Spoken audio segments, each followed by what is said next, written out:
Makanya ulama dulu ngelatih kita itu pertama Allah itu siapa? Zat sing wajibil wujud. Itu satu filosofi yang luar biasa.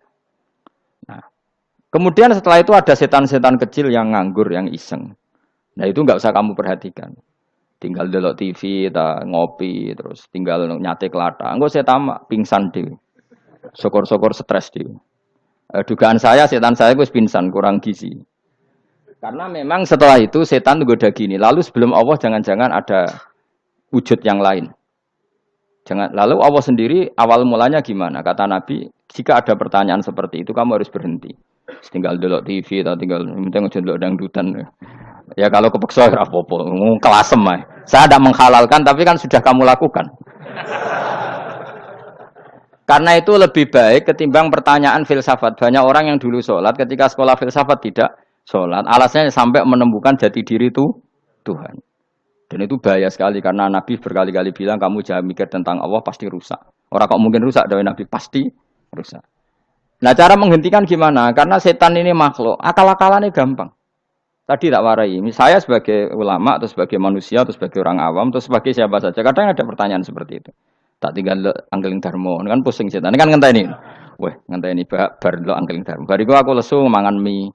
Bar mangan mie waret turu. Kan dia ngenteni terus. Mau bikin was-was lagi. Ternyata saya sibuk kan enggak bisa masuk deh.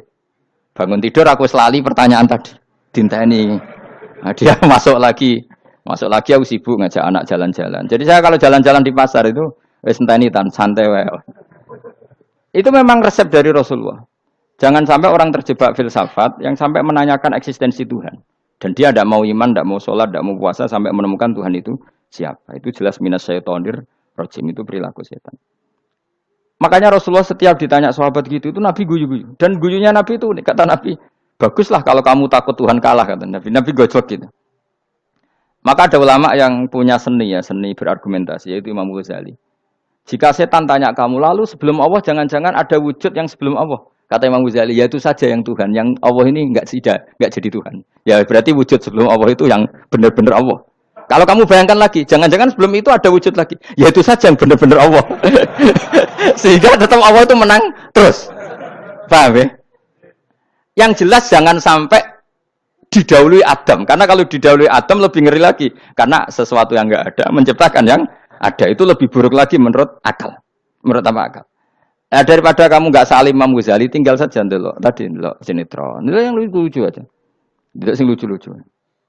Ndelok apa? Mencari Tuhan. Pokoke sing aneh-aneh, sing goblok-goblok, sing lucu-lucu, sing perane wong apa? Lha saya sering diprotes saya. Gus Salim jenengan kok sering ndelok sinetron sing ana dialog wong goblok-goblok. Wong goblok ku menarik cara kula. Apa ya? Cara pandang itu di luar dugaan saya karena kula berkali-kali lho kalah wong goblok.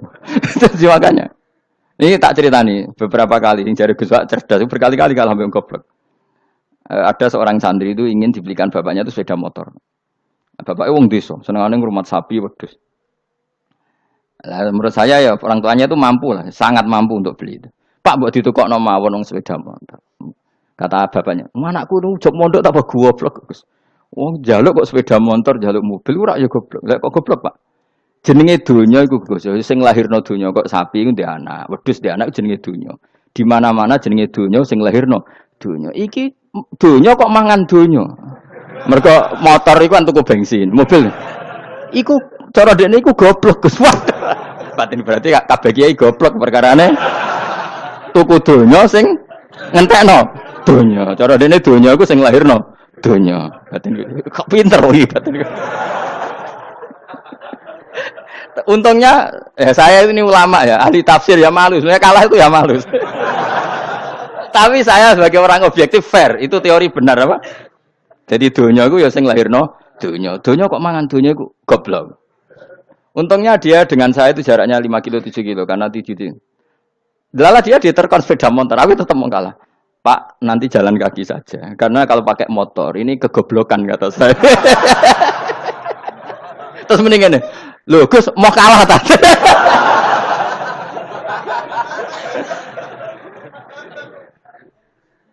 Wah kacau. Singkat cerita dia bersikeras nggak mau beliin sepeda motor anaknya karena di mana-mana dunia gue sing lahirno dunia nggak boleh dunia kok mangan Ini satu kegoblokan yang agak ilmiah tadi. Nah, Imam Asy'ari juga ngalami hal yang sama. Imam Asy'ari itu punya, kita kalau ahli sunnah kan dua partai ya. Ya, dalam ahli sunnah itu hanya ada dua partai juga. Kalau nggak Asy'ari ya Maturidi. Ya, dan sama-sama alim. Ya kalau terpaut ya paling 5%, 7% ya. Kealimannya Asy'ari dan Maturidi. Imam Asy'ari itu bikin logika yang jelimet seperti saya sekarang ini. Logikanya yang jelimet, tapi permanen. Jadi yang saya ajarkan tadi itu logika yang jelimet tapi apa?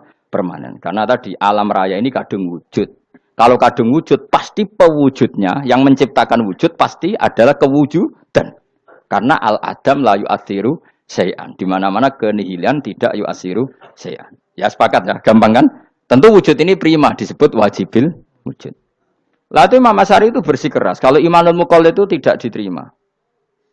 Terus banyak yang keberatan ulama, tapi Nabi nyatanya yaktafi bi imanil a'rab al khalina anin nadzur. Nabi nyatanya mencukupkan imannya orang-orang Bedui yang mereka itu kayaknya tidak bisa mikir.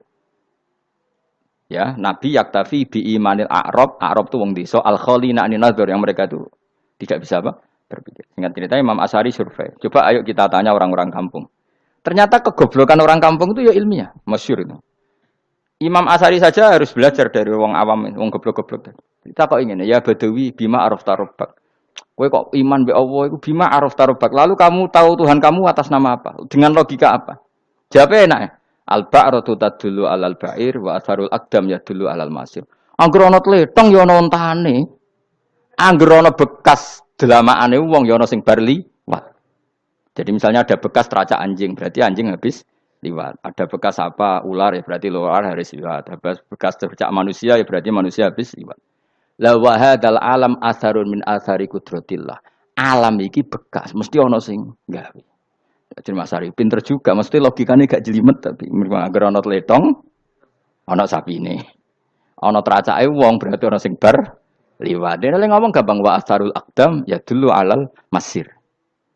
Nah, terus Imam Asy'ari habis itu ngendikan, ya sudahlah dengan logika apa saja. Meskipun karena zori hadal Arabi bagaimana cara berpikir Bedui ini, sementing ada nazar. Apa ada nazar. Ya nazar apa saja. Misalnya orang ahli matematika mungkin bilang angka dimulai dari 1. 0 itu akal-akalane Khawarizm.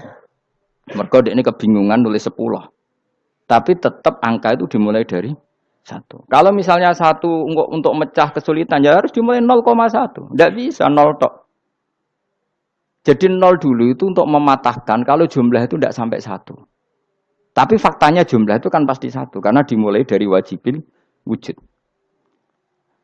Khawarizm itu ya pintar matematika. Saya juga punya ilmu hisamnya Khawarizm. Itu kan dia karena kebingungan angka pecah. Misalnya 1 tidak sampai 2. Mau tidak mau harus ditulis 1,5 misalnya. Paham ya? Lalu kalau sebelum 1 tetap dia harus 0,5.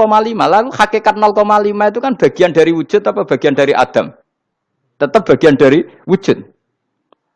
Jadi 0,5 itu kan khayal kuliah. Tak warai ya. Mungkin saya ada ahli matematika ala wong kampus, tapi saya tahu Kang, ala Islam itu lebih gampang. Misalnya gini. Sesuatu itu kadung kamu putuskan itu satuannya 1. Tentu ketika separuh kamu katakan baru separuh. Tapi sebetulnya ketika satuan itu kamu katakan 10, yang separuh itu sudah 5. Itu kan terserah sing bagi, napa? Terserah sing bagi. Ya iya dong, misalnya 1 juta, 5-nya artinya apa coba? 500 ribu kan. Sekarang kalau 100 ribu, 5-nya jadi berapa? 50. Kalau 1,5 jadi. Nah itu kan terserah satuannya apa? Tapi tetap dari 0,5 itu tetap menunjuk sesuatu yang wujud. Yaitu 5-nya sebetulnya apa? 5 yang separuh tadi. Paham sih kalau maksud? Tetap nggak bisa sesuatu dimulai dari apa? 0. Nah, makanya kata Abdul Hamid Khan kalau dalam mendidik tauhid, itu gampang saja tadi. Alam raya ini kadung maujud. Kalau kadung maujud pasti disebabkan oleh sesuatu yang wujud. Karena wujud pencipta harus berstatus prima. Lah prima ini atau premium ini kita sifati wajibil wujud. Atau kamu katakan apalah kausa prima atau musabibul asbab. Nah kelirunya kita dalam berislam itu, kritiknya para ulama, kita ini nyebut Allah dulu baru menceritakan status Allah. Kalau zaman Nabi itu dibalik. status wajibil wujud itu kita terangkan dulu, baru yang oleh Islam itu namanya Allah. Paham ya? Kan beda, misalnya gini logikanya gini, kamu ketemu orang ateis, saya ulang lagi, kamu ketemu orang ateis, terus kamu ditanya, lalu alam ini yang menciptakan siapa? Allah Jalla Jalaluh. Mesti kan tanya, man huwa Allah, Allah itu siapa? Kalau dulu Islam mengajarkan enggak gitu. Surat pertama turun apa coba? Iqra. Iqra itu enggak nyebut kata Allah. Iqra bismi rabbika. Rabbika itu siapa? Alladzi khalaq. Sebutlah nama Tuhan. Yang berhak menyandang Tuhan adalah zat yang pencipta. Itu tidak ada kata Allah. Di surat Mudatsir, surat kedua. Ya ayyuhal mudatsir kum fa'anzir wa rabbaka fakabbir. Bukan Allah fakabbir, wa rabbaka fakabbir. Sehingga cara berpikir gini dibalik. Sebutlah Tuhan kamu. Tuhan itu siapa? Yang berstatus Tuhan adalah zat yang berstatus pencipta. Nah, lalu pencipta ini oleh Islam dinamai Allah. Kalau orang ateis kamu langsung bilang Allah, man huwa Allah. Berarti pertanyaannya Allah itu siapa? Lalu kamu jelaskan Allah adalah pencipta. Allah adalah wajibil wujud. Tentu lebih gampang kamu terangkan. Makanya Al-Qur'an menerangkan amu khuliqu min ghairi syai'in. Maknanya saya di sini maknanya ya Allah. Apa? Allah. Apakah mereka diciptakan tanpa pencipta? Tentu setelah Islam tahu itu namanya siapa? Allah. Paham ya? Kalau balik malih. Jadi sebetulnya Quran itu ngajari kita itu ilmu mantek yang luar biasa. Misalnya ya Yuhanna su'budu siapa? Rabbakumul ladzi khalaqakum walladzina min qablikum. Sembahlah Tuhan. Tuhan itu siapa? Pencipta kamu dan pencipta orang-orang sebelum kamu. Lalu Tuhan ini oleh Islam dinamai Allah. Tapi kalau langsung kamu bilang ke orang ateis atau orang Uni Soviet, Allah itu Tuhan. Allah itu siapa? Sebab itu di beberapa ayat dijelaskan dulu status Allah. Sifatnya Allah, keakhasan Tuhan. Yang dikatakan Tuhan adalah zat pencipta. Kalau tidak pencipta berarti tidak Tuhan. Sekarang Yesus pencipta bumi apa enggak? Enggak, karena dia lahir sudah di bumi. Begitu juga Fir'aun. Fir'aun itu kalah telak sama Nabi Musa gara-gara logika ini. Ketika Nabi Musa ditanya Fir'aun, "Wa ma rabbul alamin?" Lalu Tuhan itu siapa? Kata Musa, "Rabbus samawati wal ardi." Yang menuhani langit dan bumi. Jadi Fir'aun, "Ndak, ma'alim tulakum min ilahin wairi." Saya jalan-jalan kemana-mana yang dikatakan Tuhan oleh masyarakat saya kok. Nah, kurang ajar Fir'aun. Terus kata Musa, "Ya Tuhanku yang di langit." Terus manggil Haman Mesir, "Ya Haman ibn li sarhal ali abluhul asbab samawati fa'attali ila ilahi Musa." Haman, bikinan saya piramida yang tinggi. Aku akan lihat Tuhannya Musa. Ada enggak di sana? Padahal misalnya munggah tenan yang pangeran ra iso didelok kan repot Nabi Musa. Wah, parah ya, nggak piramida nginceng pangeran teprak ketok kan. Akhirnya Musa pakai logika. Ya sudah gini saja, Rabbukum wa rabbu abaikumul awwalin, yang menuhani nenek moyang kamu yang dulu-dulu. Oh itu langsung fabuhita Fir'aun. Fir'aun tuh kaget sekaget-kagetnya. Dan para penggala Fir'aun sadar. Wah, kalau Fir'aun yang Tuhan, babanya tanpa Tuhan. Kan Tuhannya balita kan gitu kira-kira. Tuhannya balita. Tuhannya barulah. Itu kan jadi logika yang mematikan. Kalau Fir'aun Tuhan, berarti babanya dulu yang wujud itu tanpa Tuhan. Karena Tuhannya baru lahir. Ini ada Tuhan kok datang terlambat ini kan. Akhirnya para punggawanya Fir'aun iman. Macam gendeng ya, Fir'aun itu gendeng. Itu pentingnya logika. Rabbukum wa rabbu abaikumul awwalin.